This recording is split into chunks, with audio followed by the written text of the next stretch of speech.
今日學校搞呢個咩啊進路支援會，咁有啲乜嘢咧？有呢個面接嘅禮儀啦，咁咧盡量唔好影到啲同學仔，或者間俾人投訴。咁咧跟住就係呢個就職支援內容、工作介紹啦、禮儀啦、研討會啦，你要寫履歷書同埋面試嘅時候嘅練習。大致上係咁啦，日文唔係咁好啊，唔好介意。咁就想喺日本工作嘅人咧，讀完書就可以考慮入嚟呢度啦。跟住下一個係咩？其實佢啲工作嗰度咧就得幾個嘅啫。跟住呢個就係酒店內容、在留資格同埋就職活動嘅點啊。好。最後呢個 Hello Work 又唔知咩嚟 Hello Work， 係咯，咁啊有呢幾個啦，總言之，咁啊而家入去先啦。咁啊呢個研討會就9點開始啦，而家就等緊。呢個就係其中一個特定技能，就係其實呢個係咪屬於特定技能咧？啱啱個同學話喺隔離，其實呢個係酒店啊，你可以話想做酒店，而家都好等人用啊嘛。過嚟睇下啦，因為佢有4個，今日起碼要上4個呢啲咁嘅研討會，跟住先可以俾我哋走。但係今日好在就咩書都唔使攞，就可以直接過嚟聽。今日當有半日假啦咁樣。因為講座嘅期間咧係唔可以拍片嘅，咁所以就轉咗用呢個相嘅形式去話俾大家聽究竟發生緊咩事啦。咁點解而家學校會推呢個特定技能呢？就係因為除咗大學、專門學校或者嘅人個簽證之外，其實最容易留得喺日本嘅方法咧，留學完之後就係特定技能啦。右上角嗰個咧係一個機構嚟嘅，右上角嗰個。咁點解要推酒店業呢？因為而家人手唔夠啦，跟住外國嚟嘅人好多啦，有好明顯嘅增加啦。疫情完咗之後。同埋就係因為語言學校大家都係由唔同嘅國家過嚟啦，可能有大陸啦，有講英文㗎啦，或者韓國㗎啦。咁其實咧做酒店嚟講咧，就係會比較容易去適應，同埋比較多機會，因為我哋識得唔同嘅國家語言。佢而家就喺度講緊呢個酒店裡面主要嘅工作內容啦，就包括有呢個前台啦，跟住同埋 bellboy 啦，預約嘅對應方法同埋客人嘅應對方法，即係點樣去幫客去處理問題。大致上咧，佢就係講緊會做呢幾樣嘢。如果喺酒店裡面做嘅話，呢個位就係講究竟如果想留喺日本，技人個嘅簽證同特定技能簽證有咩分別咧？兩樣嘢。技人簽證嘅話咧，就主要係大學專門學校畢業嘅人啦，學歷就係大學或者專門學校啦。咁特定技能咧就係你只要特定技能考試裡面合格就 OK 嘅，學歷就唔使嘅。但係兩個咧一樣都係需要有同日本人溝通講日文嘅能力係一定要嘅。咁但係做嘅嘢有少少唔同，就係可能係如果你技人國嘅話，就係可能做前台翻譯，或者有啲酒店裡面搞活動，咁就可能需要你用技人國會係比較方向係呢個方面。但係如果你做特定技能，就可能就係除咗呢個接客前台，你仲可能要做打掃，就現場落手落腳做嘅比較多。相對於技人國嘅簽證咧，兩樣嘢可能有一個你當係技人國嗰邊係比較辦公室嘅用途啦，比較文職上嘅，而特定技能咧就係實戰上嘅。咁但係好多人就會有個誤解，就係喂，咁特定技能唔使學歷係咪真係代表唔需要點樣講日文？其實唔係啊，特定技能咧本身都係要考日本嗰個 JLPT 嘅。咁同埋佢因為你落場實務，其實呢度就係講話兩樣嘢都係需要你去識講日文係好緊要。就算你係特定技能又好，技人國你有學歷都好，兩樣嘢你就算日文嗰個考試係達到佢哋嘅標準，但係溝通上都要因為要成日接客嘅關係，或者見工嗰陣時，如果你就算係有技人國簽證，但係你唔識講咧，其實都唔得嘅，都係唔係淨係話你攞到 N2 就可以合格就咁簡單可以搞得掂咯。一定，所以點解之前一路喺度話要溝通，要講多啲，唔好怕錯就係咁。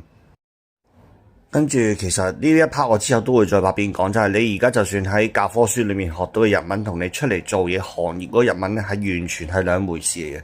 就算你識晒教科書裏面嘅日文，都唔代表你出嚟係可以工作嘅流程啊，或者有時有啲課嘅名啊，點樣對人嘅對應方法咧，其實都係有啲唔同嘅。呢一個遲後會再講。其實同埋，如果你嚟日本嘅話，除咗你係嚟留學，佢有唔同嘅地方語言學校之外，其實亦都唔一定話要喺大城市裏面去做嘅，因為其實好多酒店都可能比較偏遠少少啦。咁其實酒店裏面咧都係會有提供呢個宿舍去俾你啦。就唔會令到你初期嘅費用會有增加嘅，同埋都會好積極咁去採用外國人嘅，所以就算你冇經驗咧都 OK，唔需要太過擔心。如果你係想做酒店呢一個方面，佢哋會咁樣去話俾啲學生聽。好啦，跟住我又覺得開始有啲奇怪，就係話儲錢會易啲，工作經驗可以早啲積累，同埋多後生仔去做。咁點解多後生仔去做？其實我覺得呢個可以分兩 part 講嘅，因為你本身你嗰啲可能比較偏遠嘅酒店，你可能離市區比較遠，可能搭車啊，其實冇咁方便。所以如果唔係市區裡面嘅酒店，可能會比較少人做，呢個係事實。即係我覺得呢個就要兩邊去睇咯。究竟你係想要啲乜嘢？再嚟就係點解佢哋會咁樣去推呢？其實就係因為地方嘅酒店少人做啦，即係嗰啲偏遠少少嘅地方。咁你可以由啲小酒店做到上去 leader， 跟住咧再喺出名嘅酒店度做市中心。咁其實條路會容易升過你本身就已經喺大城市嘅酒店或者方面嘅酒店去做，因為你累積嘅經驗會比人哋快啦，同埋競爭會冇咁大。跟住佢就係話見工嗰陣時咧，其實要需要啲乜嘢咧？就係一嚟佢都唔會係沙紙都會睇你嘅，但係都最主要都係要睇下你識唔識溝通咯，即係你要去點樣去表達俾對方聽你想要嘅嘢啊。嗰個人個儀容企唔企理啊？可唔可以同佢即係有啲地方可以同佢互相遷就下，柔軟性啊、協調性嘅地方就係可能佢有機會會轉職，由可能譬如東京轉你去大阪，咁你可唔可以接受到公司嘅要求咧？咁呢啲都係考慮嘅因素之一，因為有啲酒店未必係得一間噶嘛，有啲係集團式咁樣去經營噶嘛，喺唔同嘅地方都，咁啲就係你要去考慮做唔做酒店嘅因素。佢亦都會講解少少見工嘅技巧俾你聽啦。如果人哋問你點解想揀酒店業做啊，你就唔好答你，因為我中意去旅行啊。點解會想喺日本做嘢啊？邊度做嘢啊？咁啊最好係東京啦，因為冇乜嘢做咁樣，因為冇嘢做咁樣。應該點樣答咧？如果點解問你選擇酒店業啊？因為佢就係話你，因為我想用好自己嘅語言能力啦，因為可以對應到海外嘅遊客啦，咁樣咯，即係佢會講呢啲嘢。點解會想喺日本度做嘢啊？咁樣因為其實你就最好就答其實喺邊度做都唔緊要噶，因為我冇經驗，我想結實地咁樣去學習呢個自拍嘅基礎咁樣，佢會教你去講少少啦，唔多啦，即係因為有啲係真係未做過嘢，咁就會出嚟見工有少少疑問，會咁樣教一教佢哋。咁啊，講翻點解會有呢一個講座嘅原因，就係因為有啲學生好似啱啱講啦，冇呢個社會工作經驗啦，就可能會好煩惱，究竟要點樣做啊？如果喺面試嘅時候冇自信，或者冇呢個工作嘅情報揾唔到啊，究竟轉 visa 個手續會唔會好難啊？呢啲情況嘅問題咧，咁佢就可以學校會有呢一個同呢個合作商啦，你當係咁樣就係幫你去做呢樣嘢。雖然佢哋話會即係冇錢去幫你哋做啦，但係我覺得可能佢當中羊毛出喺羊身上，可能都會喺介紹費啊，或者人工其他方面咧去同你講嘅。雖然佢同你講到好美好咁樣，所以呢個就要自己注意翻，究竟你揾佢哋幫手同你出邊自己揾工會唔會爭好遠？但係佢哋係唔主張你去自己出去揾嘅，因為會影響到學校嗰邊咯。佢哋會咁樣講，咩原因就自己諗啦。好啦，跟住去到第二個講座啦，呢個係大丸百貨嘅，但係咧呢度咧我真係想投訴一下，有冇呢個投訴一身下苦水啦？佢呢個好搞笑啊！就同你講，喂，我哋大院究竟有啲咩係點樣嚟嘅咧？幾時開始嘅咧？跟住仲有就係喺邊度有分店咧？每日平均有幾多客會嚟啊？咁樣賣意喺幾多樓啊？免稅喺幾多樓啊？點樣行啊？跟住同你講大院嘅歷史係點樣啊？我心諗，喂，呢度唔係建工嘅咩？點解會講歷史嘅咧？無啦啦，好奇怪咁成單嘢。好啦，跟住咧就係同你講，喂，我哋幾時有做過裝修啊？究竟大丸百貨嘅出邊嗰個門面係點樣啊？由邊個去設計啊？跟住每個地方每個分店究竟賺幾多錢啊？即係除咗大丸之外，可能仲有伊勢丹啊，仲有咩啊？高島屋啊咁樣，佢會同你講呢啲究竟有幾多錢賺，幾多即係有咩分排位係點樣啦？跟住賣嘅嗰個比例有幾多啦？我聽下覺得好唔對路啊！成單嘢點解會咁樣嘅？你哋聽做嘢話俾你聽，嗱，呢個正常少少啦。入嚟做嘢嘅流程係點樣啊？個階段會點樣啊？有啲咩要做啊？咁樣手續上咁樣工作嘅流程啦。跟住可能有啲係呢個係乜嘢嚟啊？呢個係同你介紹大院裏面有啲咩服務啊？包裝文化啊，跟住同埋免稅要喺邊度做啊？啲行李擺邊度啊？有啲咩可以用到啊？喺大院裏面，跟住同你講呢個客戶嘅佔比有幾多啊？其實咧，我覺得佢係有啲似嚟加嗰啲 KPI 咁樣，真係好似報數，等大家話俾學校又好，大院聽又好，我有嚟到啊咁樣，佢哋喺度刷數據咁樣咯。我覺得係，其實呢個係完全幫唔到啲學生去揾工啊！你同個學生講大院有啲咩威脅，有意思咩？講真係咪先？即係對佢揾工想做喺大院做冇幫助噶嘛，所以就覺得呢一個究竟佢嚟嘅目的係乜嘢咧？你有啲反思，咁學校裏面會有呢啲情況發生咯。好啦，跟住呢個我覺得係有啲用，但係就比較專門啲。呢個係一間類似婚禮活動或者做 studio 咁樣嘅企劃嘅公司啦，佢係咩都接啲嘅，做呢方面藝術成分嘅公司嚟嘅。呢一間係咁就同你又係講解下公司嘅結構啦。咁日本啲我睇完啱啱嗰兩三個都好多都係中意咁樣去講解下自己，介紹下自己公司嘅。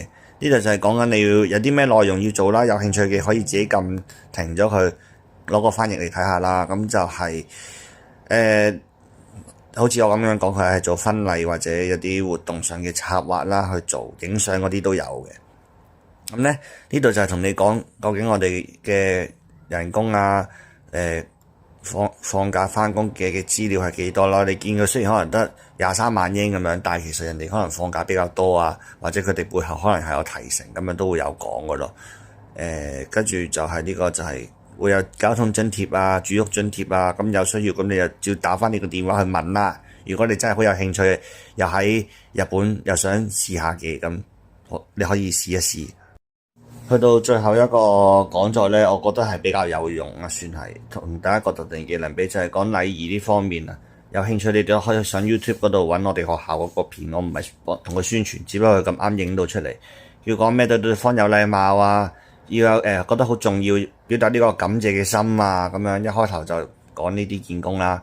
咁跟住就係揀服飾啊，唔好有香水，唔好有裝飾，跟住同埋你着嘅衫鞋嗰啲咧，頭髮都係要保持整齊嘅，咁佢會俾相你睇啊。但係我要講嘅咧就係唔一定係100% 跟住，因為你見嘅工種唔同咧，其實唔係個個都要保持呢個咁嘅形象去見工嘅。呢個只不過係可能係辦公室嘅形式上會同你講究竟西裝要點樣着，要攞個咁嘅公事包咁樣。日本好多年前咧咁，同埋嗰啲個 PowerPoint 其實唔知係做咗幾耐㗎。